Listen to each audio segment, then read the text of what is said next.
তাহলে বলেছে কি না বি এর গতি এ এর চেয়ে 22.5% বেশি।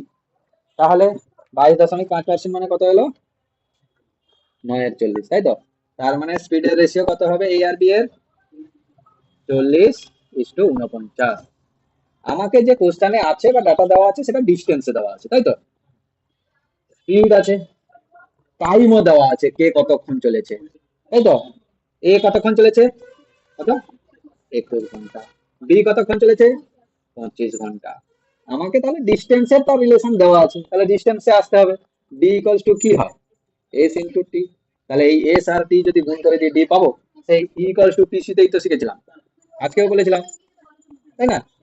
তাহলে হবে কত? 40 গুণিতক 21 ইস টু 49:25। কাটাকাটি কিছু হবে? এই হবে 5 5 5 8 40। আর কিছু?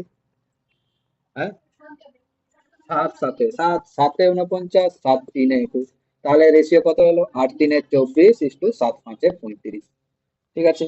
আর এটাই এখানেই বলা হচ্ছে কি, দেওয়া আছে যে বি এর থেকে কত কিমি একটা কম গেছে না বেশি গেছে, এরকম দেওয়া আছে। কত? এ বি এর থেকে 88 কিমি কম গেছে। তাহলে এই যে ডিফারেন্সটাই তো 88 কিমি। তো রেশিওতে ডিফারেন্স কত? 11। তাহলে 11 ইউনিটের মান 88, তাই তো? কত গুণ? 8 গুণ। বের করতে হবে কি মোট দূরত্ব। মোট দূরত্ব মানে 24 আর 35 মানে কত? 5 4 9 3 2 5 59 ইউনিটের মান বের করতে হবে। ইন্টু 8 কত হবে? 9 8 72, মানে শেষে 2 দিয়ে কটা আছে? একটাই অপশন আছে, 472। 472 কিমি তাহলে। বোঝা গেছে?